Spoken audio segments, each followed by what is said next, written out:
You're listening to the Slow Ride Podcast.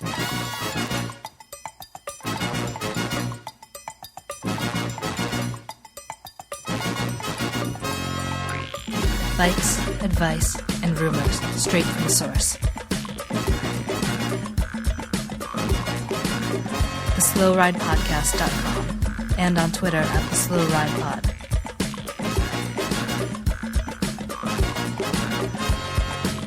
Enjoy the ride.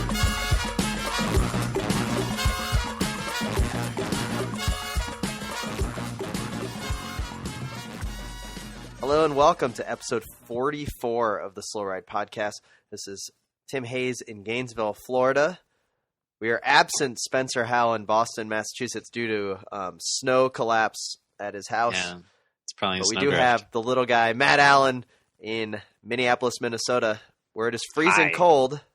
It's 0. The high today was 1 or -1. Something stupid. So aren't you excited to come?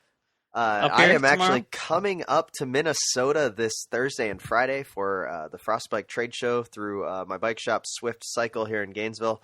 And I've kind of forgotten what to wear. I opened up my suitcase today and I had lots of base layers. Bring them all. Anything else that you'd recommend that I bring, little guy? Balaclava. Cover the face. Couple just some scarves. extra Vaseline for the exposed pieces of skin when I'm walking around downtown Minneapolis. You should probably bring a tub of Vaseline. They won't wonder. You should bring that in your carry-on. Now, some people may wonder, some may ask, are there any fat bike races going on this weekend up in Minnesota that I should prepare for? And I would, as somebody would say, I don't know. There probably are. But I have no idea about that. I'm not the person to ask. Spencer is our resident fat bike expert, and unfortunately, he is digging his fat bike out from a snowbank right now, probably. So that's right. And last episode we did have over 600 listens for our first ever episode. Over 600 listens that didn't have a special guest. So we don't even need to rest on the laurels of special guests. No. And then also, without Spencer, we're gonna reveal how the sausage is made a little bit to our dedicated listeners, but over the course of a week, we will build up the agenda. And normally we bounce emails back and forth and we'll come up with hey, we should really talk about this week. And every now and then you just get an audible sigh through an email. It usually comes from Spencer. So when it's hey, we need to talk about fat bike gnats, it will be, hey, we should talk about Fabian Cancellara and him complaining about the 1 hour UCI record. Hey guys, we should talk about Lance Armstrong. He's back in the news. I might say to that too, though. I gotta side with Spencer on that. Okay. I'm gonna get my own. So this may actually be a great episode without Spencer because we actually get to some important topics that need to be discussed over the course. But let's briefly talk about this Fat Bike Nationals. What really stuck out here was the lack of numbers across the board. Easily less than 100 people participating in all genders and fields. The big news is that USA Cycling president and CEO Steve Johnson winning a national championship in the 65 to 69 plus fat bikes out of a field of 3 people. Thank God there's that category. So think about the controversy on that one. I'm very interested in, did he pay people off? What was he the reason that the whole Fat Bike Nationals was created? He's oh man, if I hit it now I can get my national championship. I know he is a gifted bike rider, but it was definitely a little strange. I hope he had to pay people off and create an entire event just to win a pretty down the list for what you'd want to win a national championship. That's pretty far down there. What frustrates me the most about Fat Bike Nationals is it very well could become a legitimate national championship, and that would be really nice. I'm still confused on what constitutes a Fat Bike National. Does it have to be in the winter on snow? Because that seems a little weird. We've been led to believe now through marketing of the companies that fat bikes are actually just a mountain bike plus, right? That there are benefits to use it outside of snow. So I am a little curious on that. But I wonder if it will always be a winter thing. Yeah, I wonder. Now, they said that you can bid. Bidding is open for the next year's Fat Bike National Championships, so this may be Florida's moment to shine. Ooh, yeah. To actually get a national championship down here, which would Bunch be one of of the sand. first national championships in Florida since, I believe, the collegiate national championships at the University of Florida here in like the mid-90s. So, maybe I'll put together a bid. You should do a big sand race. Have people jumping alligators. Maybe Key alligator West. jump. So, Fat Bike Nationals, the other things that did point out, besides the relatively small fields, is Ned Overand did win the national championship for fat biking. And Ned Overand, congratulations. He is a legend and a beast to continue on winning titles. Now, if it was, a really well-contested national championships, he'd probably be in a little bit more difficulty, but he did win. Wasn't it in his backyard? Doesn't he live somewhere out there? I mean, he probably it was just like his weekend race. He's like, oh, cool, I get a medal. Yeah, maybe. Now, I am curious on what would, the reason behind having Fat Bike Nationals, and they said it was a growing sport, but if you look at those numbers, very disappointing, and it's nowhere in comparison to 24-hour racing, which they canceled the national championship for 24-hour racing, and the 24 Hours of Old Pueblo were last weekend, and they had record numbers once again. That sells out every year. So I don't understand why they got rid of 24-hour national championship to bring in a national championship that almost next to no one participated in. But yeah, I don't feel like the fat bikers. It's growing, but I don't think it's growing. Is it growing in terms of races? It feels like it's just growing in that people want to ride them and then drink bad beer. That seems to be more of the thing that's growing. Yeah, they're definitely not drinking beer of choice, but Fat Bike Nationals may take off. We will see, but let's get to the topics of discussion that Spencer really didn't want to talk about. Mm-hmm. And that, of course, would be the 1 hour challenge, UCI challenge. Yes. The big news this past week, besides Rohan Dani winning in Switzerland 2 weeks ago, we touched on that. The big news, of course, is that Fabian Cancellara says that he's now lost all interest in doing the 1 hour challenge, 1 hour record. And I found that to be hilarious because never before has the 1 hour record captivated the world as much as now. Granted, there was the Graham Obrey, Chris Boardman challenge, but to me that seemed more about what kind of crazy bike could be allowed. Yeah, right? A little bit. Like who could really push the limits. It wasn't about as much of the athlete, I would say. And now you have rules that make sense. It's the same bike as a pursuit bike. Let's go do it. And Fabian Cancellara is like, well, I've lost all interest. I don't want to do it anymore. I can understand. It seems like you really have to just concentrate on that probably to such an extent. Because, for all these other guys who've been setting the record, they've been setting a good record. I'm not diminishing their record, but like Cancellara, just like Wiggins and just like if Martin tries it, they're expected to just crush it. No one expects Cancellara to just move it like 1/8 of a K. They expect him to add like a kilometer. They expect to just destroy it. And so he probably feels like, man, that's a lot of work. Yeah, he definitely has lots to, that he should probably be concentrating on. I just think that it would be a great career capstone. And that's where I was kind of hoping that he would go at. That's true. There you have it. That makes sense. I would just hope – I want him to concentrate on winning all the classics and crushing and drinking beer like off the table like he did last year and that cool little smacking the beer thing. Yeah. And then I want him to bring some real nice quality form to Richmond so that we can stand on one of those cobble climbs and witness it in person of Cancellara dropping Boonin.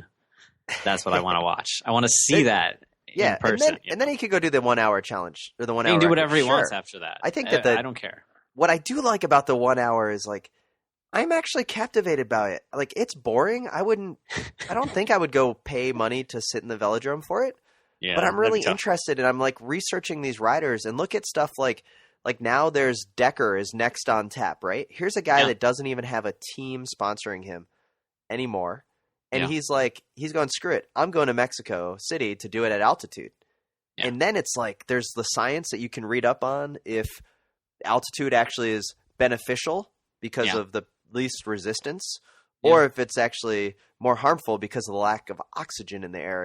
And all of that to me is is exciting. I did research on Alex Dowsett, who is the movie star guy that a lot of people were saying was going to hold the record until Wiggins tries to take it, because that guy has the 10-mile record in Britain and is well known for his time trial abilities. And then you've got, when's Tony Martin going to take it? Like, I'm actually like, who's going to break 55K? It's a time trial. I don't care about time trials, but this is a time trial I do care about because it's isolated, it's on a track, and it can really do a lot for the sponsors. And that's what Dennis did in Switzerland with BMC. Yeah, definitely. It looks good for the sponsor, on the sponsored track, on the sponsored bike, on the sponsored team. He definitely, the trifecta. There's definitely some good nerd angles to approach it from. I mean, if you really want to nerd out about it. Well, then nerding out on how Bowbridge went out way too fast on his, and then cyclingtips.au or .com.au had that great article about the local elite amateur that tried to do the hour record, just to put it all in perspective, and I think he finished at 48 kilometers. Phew. So it really shows you the level between the top-notch guys and then your local high-level, your local Cat 1 or high-level Cat 2. Yeah. And that was pretty cool to see. So I could do at least 35, I think. Well, so what would that translate to? 35? That'd be 18 miles an hour? Yeah, I probably couldn't do that. I think you could probably on a track. I think 18 would probably be Yeah, I guess I could do that. Reasonable. I mean, I don't know if my conversion is ideal. Do you know who does Smithers still have the Minnesota record? Didn't he have the Minnesota record? Oh, I forgot about that. We should put that out. I remember there being a Minnesota record. We should really Smithers investigate that one a little bit. Smithers, you get in touch with us. Do you still have the record? Yeah, we should see. Or did Timmer take it or something? So, this past week, little guy, we did get a review on iTunes. I'd give a quick shout out to Adam, a.k.a. Dirty Secret, who, even though he only gave us 4 out of 5 stars, it's still a nice review. It's titled Nice Work, Boys. And he said, I used to co-host the now defunct District Cycling Podcast, DC Podcast. We took in this lost puppy named Mike Creed, and he never went away. Be careful when inviting guests on the show. You could end up with someone on your couch who eats all your food and doesn't pay the bills. I kid. Excellent work, guys. I know the hard work that goes into the show and like this, and I appreciate every episode you all put out.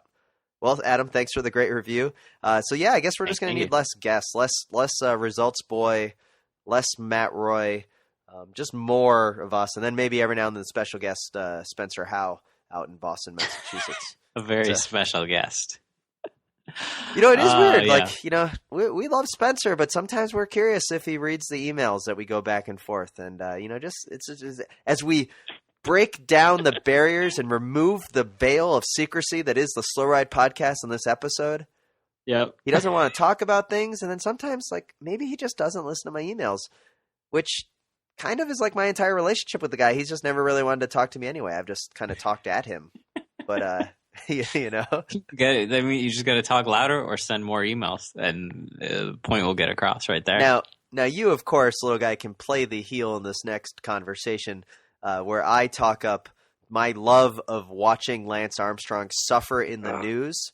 Mm-hmm. Lance was in the news again because he has to pay $10 million to SCA Promotions, that insurance company that he sued. And that's, of course, where all the great deposition videotapes are. Classics. With Betsy Andreu and Lance saying, I didn't dope. Yeah. So I like talking about this. I like seeing this in the news. And I'm starting to get really angry, I guess would be kind of a stiff word to say. But I'm getting very disappointed when I hear people say, I don't care anymore. I just don't want to hear about Lance Armstrong. I don't want him in the news. And to me, I don't understand that. You don't understand just feeling done with it. I understand wanting to make him pay and wanting this process to go on. It's just so tiring.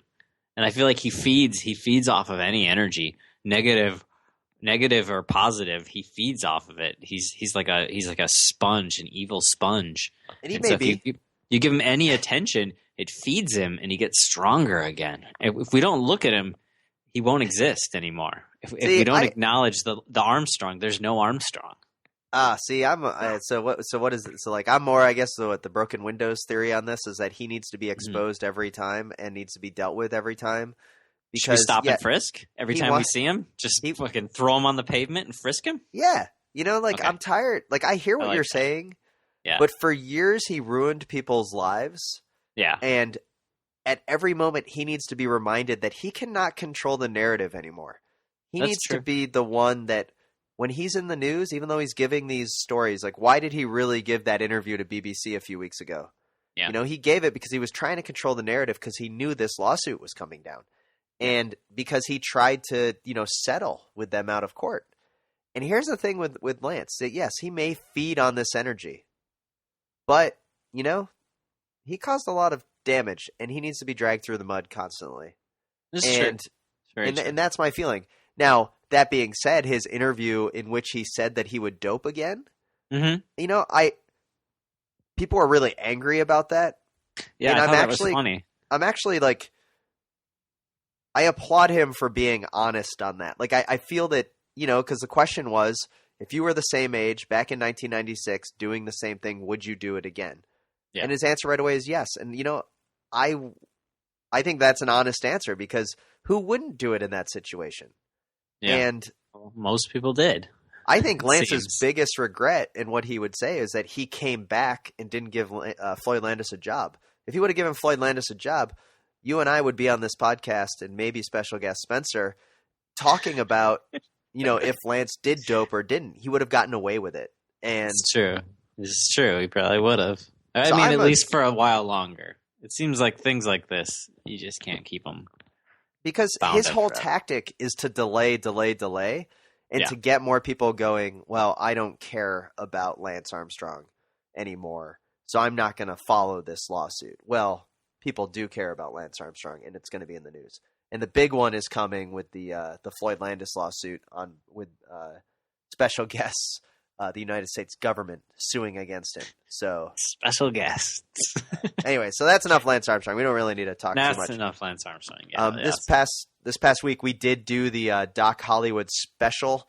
It's just a little ditty that I put up, just kind of some recordings. The Doc Hollywood's a bike ride, that I put on every year here in Gainesville to celebrate the Michael J. Fox classic movie Doc Hollywood, which the basic premise of the movie is that he is leaving Washington, D.C. to get to Hollywood, California, and he somehow goes through a small town in South Carolina, almost crashes into a cow, and then falls into a fence, and of course he wrecks the Porsche. Yep. And they take the whole thing apart. He falls in love with the small town ambulance driver. And that movie was filmed just south of Gainesville here. So I do a ride. Never understood why he was going through the Carolinas. That part, just from the very beginning of the movie, bothered me.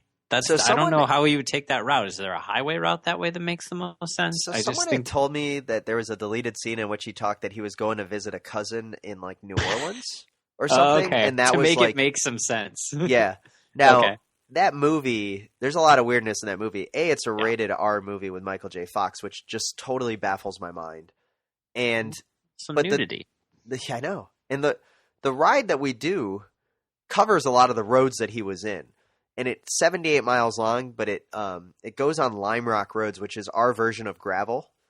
Yep. And you've ridden some of these roads. There are lots of potholes and whatever. And this ride goes through all that. And what ends up happening is that it's a neutral ride for the first like 2/3.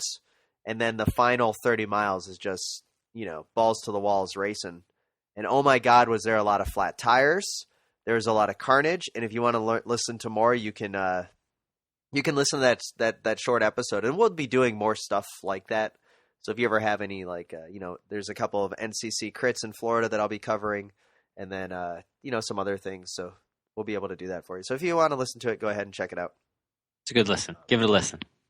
And then, retiring racers was kind of your something you wanted to talk about briefly. I was just feeling like there's been a lot of talk lately of people thinking about retiring. There's been Contador for a long time was him and Hahn. I might quit now, I might quit later. Cancellara, the same thing. And then this nonstop Bradley Wiggins love fest that's on like Cycling News and all these websites. Like, let's remember that time Bradley Wiggins did this and did that. And I just feel like all these riders, like Contador came out the other day and was like, oh, I'm going to race 2 more years. How is that news? That these people are like, they're drawing out their retirements by like, so now every time you see Cancellara, you think, oh, is this the last time I get to witness Spartacus? He could just retire at any moment, which like, that's true of everybody. It just feels like a strange way to get extra attention is what it feels like to me. Lately. It is weird, and I don't understand like why it would even be news. But then again, that's kind of what cycling media has like, gotten into. Like, I guess, like, it's just like let's read the press release, and then there's not really much journalism. That's why I do try to like go to that Shane Stokes guy. He's a great writer for Cycling Tips because sometimes there's just not journalism. Velanews had a bunch of good pieces on the Cyclocross Nationals. But Cycling News has kind of fallen by the wayside, and just like why is that being covered? Maybe in a news brief. Like, how is that even like?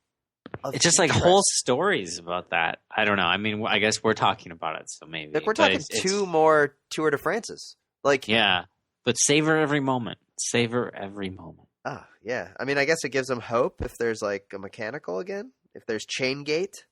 If there's like, how long were the Schlecks retiring? Well, Andy was in perpetual retirement for the last few years, but yeah. Anyway, they're not retiring. No one you love has retired recently, unless you're still sad about Cadel Evans. So don't worry, cycling fans. All your favorite racers are still there, and you can watch them tomorrow when there's like 3 races happening. Oh, there is, next week we will talk about the actual racing that's going on. This week we're just going to kind of go to these topics of choice. But let's go to just some Twitter questions real quick. We've been getting lots of love from Dan Craven at Dan from Nam. He had a 7th place finish the other day at La Tropicale, and he did, tweet us back to say, don't worry, I'll be in Europe soon getting top 65th place. That was always awesome. And then lots of people wanted us to talk about Fatbike Nats. Taylor Jones, of course, asked, do you think Steve Johnson's entry fee was comped? What do you think? I know. I don't think he wants to take that chance. Okay. Get in trouble. Hopefully. Yeah, pretty crazy. Sean Brick says, is this a joke? Fatbike Nationals, a USA jersey, and sleeve stripes for 65 to 69 national championship. And yeah, Sean, it is not a joke. And I guess what's frustrating to me is that there's some fields that only had 1 competitor in it. And I don't know if that's worthy of being really a national champion. Because I think of some of the smaller fields at Cyclocross Nationals, and something like the women's single speed race still featured amazing competition. But there was at least, I think, 25 people on the start line. And a deserved champion came out of it, Mo Bruno Roy. And here we have some races where only 1 person took to the start line, and then they got a national championship. There has to be some kind of rule, in my opinion, that says that, there's got to be 10 minimum starters. Yeah, if you can't get upgrade points, like, you shouldn't be able to win the national championship.